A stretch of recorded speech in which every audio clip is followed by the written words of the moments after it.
Caalaan nama dhiigni keessaa dhaabate tapha kana dhabu. Kaakuu bahuu danda'u. Dhiigni waan keessa jiru.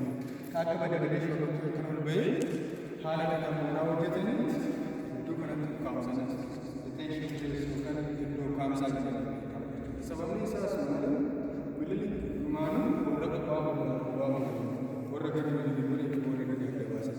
Warri waan dhugaa fuudhanii gara sana gadi kutaa achaamsa keessa muramaa irra kan agarre warri sodaatee gara warri kubaa mul'isee jechuudha kan agarre warroota qaamni isaanii laachite akka badanii soorata kan kana iddoo kanatti kaamsa sana muraa kaamsaa gidduu sagalee nama dhagee walitti naqamanii dibbeetti goobani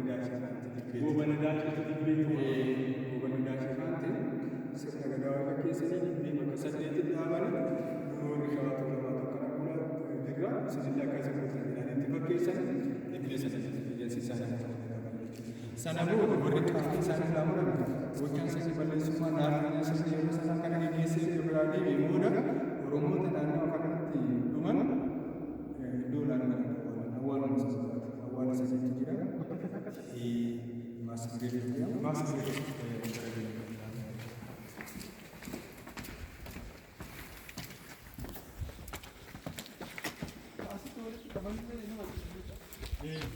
Iddoo kanatti kaamsanii as tursiisan jechuudha.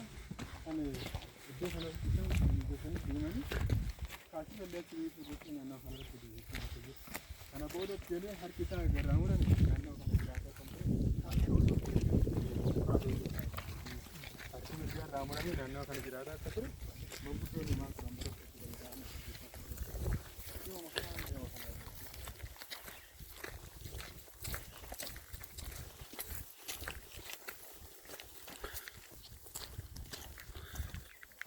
kanaaf akkuma laantan kana iddoon kun awwaaluma sadii gaati. Kanuma yeroo kanaati jechuudha.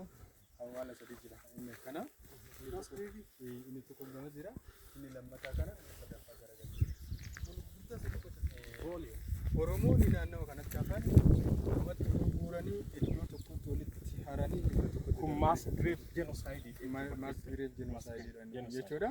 Iddoo kanatti awwaalan jechuudha. Arsii keessatti mammaaka yeroo sanirraa kaasee dalga awwaalame moo darba awwaalame seeraan awwaalame moo seera malee kan jennu akkuma allaatti minyaan akkuma bineensi minyaan walumatti daddarbaa awwaalan jechuudha. Erga isaan asii deemanii erga isaan deemanii booda jechuudha.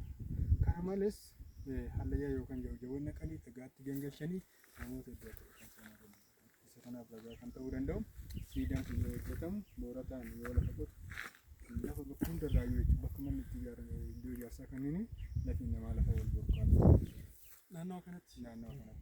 Heddumina nama irraa lafee san hojii kana dhaabanii akkaataa amantii musliimaatiin taakaa bitanii walitti gurguranii argaa jireenyati. Awwaaluma duraan jiru kan sadaffaa san bira qajeelchanii awwaalu kana fakkaata. Isaan Oromoo Arsiitiif lolee lolchiisaa ture. Inni kun leenjisoo diigaadha. Ani da'ee koloo bangee koloo bata maqaatti baafate uumamaa. Mililik naannawa sirka jedhamurraa wal taree warii Oromootii fi dubartii Oromoo boojii osoo galuuf deemu warii 45 fi dubartii Oromoo qabeenya qabu laalaa yeroo sanatti boojii odoo galuuf deemu naannawa laga qalaxa jedhamu fuuldura goree ajajaa waraana Mililik nama sadii erga ajjeesee booda Mililik faari'ee dubartoonni siinqee qabatanii ililchanii asii haga moojootti ari'an jedhama. Biraa deebi'anii sana malees osoo Mililik meeshaa ammayyaatiif keemikaalaan dhawu farda yaabbatee gaachana qabatee waraana Mililik nama 199 irraa ajjeesanii jechuudha. Leenjisoo diigaa itti geeraree tokko lama dhibaa lama sadii dhibaa ana leenjisoo olma diigaa nama 200 ajjeesuuf nama takka na dhibaa itti geerare. Tokko ajjeesa lama ajjeesuu hin danda'u. Kana ajjeesa sadii ajjeesuu hin danda'u. Maaliif meeshaa ammayyaatiif keemikaalaan rasaa sana fageenya irratti waan sitan jechuudha. Inni garuu nama 200 guuttatuuf takka na dhibee kun harka kennatu ne du jedhanii ilmaan isaa nama 6 erga jalaa qabanii booda dhiyaate qabanii osoo deemanii bosona keessa ga'e lafaan makkuumaanii namaan nakkuumaan jedhee mammaakee haalli lafaa waraana baay'ee mijataadhaan namni irra hin jiru kan jedhu agarsiisa.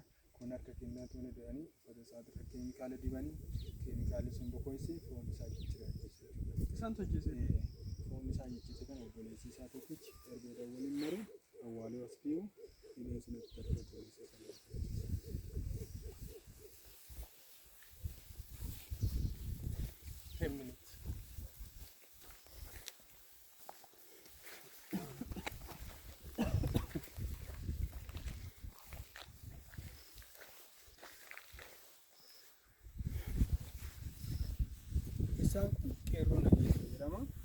nama qeerrummaadhaan. Innis akkuma sana waraana Minilikiin sululaa qabame erga qabamee booda filannootu kenname. Lubbuu isin ajjeesnu qaama kan kee keessaa tokko kan isa dhiyeessinaadhaanii harka simurramuu miila simurramuu sakolaa simurraniini harka namoonni naafi jiru siilolaa miila simurramuu naafi jiru siilolaa Asii sagaleedha. sagaleedha. Harka namoonni naafi jiru siilolaa garbummaa kana ofirratti dhiisu miila namoonni naafi jiru siilolaa hanga lubbuun ta'e jirtu jechuudha. Nakolaas natu sanyii dhabuulee kolaasanii uummanni Oromoo olgee tati nama goota beekamaadha. Sanyii oduu namni fannoo hedduuf deemta waanuma maqaatti si yaamnullee taatu siidaa wayii siyaadhaan jedhama. Siidaan handaabina siidaan bormoo fayyaduu danda'a. Haroo qotaniif haroo san irratti lolli ta'ee dhiigni uummata Oromoo bishaan sanaan gurguramedha jechuudha. Yeroo sana keessatti bishaan bakkuma dhiigni uummata Oromootti dhangala'ee kana keessaa bishaan iddoo dhuudhanii uummanni xiiqidhaan bahee haroo san biratti haroo biraa gaddeeffatee qotan. Haroo nageenyaatiif haroo ammeenyaadha yeroo ammaa kana. Akkasumas haroo qeerroo nageessoodhama godina Arsii aanaa Diksis ganda Oruu Qadiidaadhamu keessatti argama jechuudha.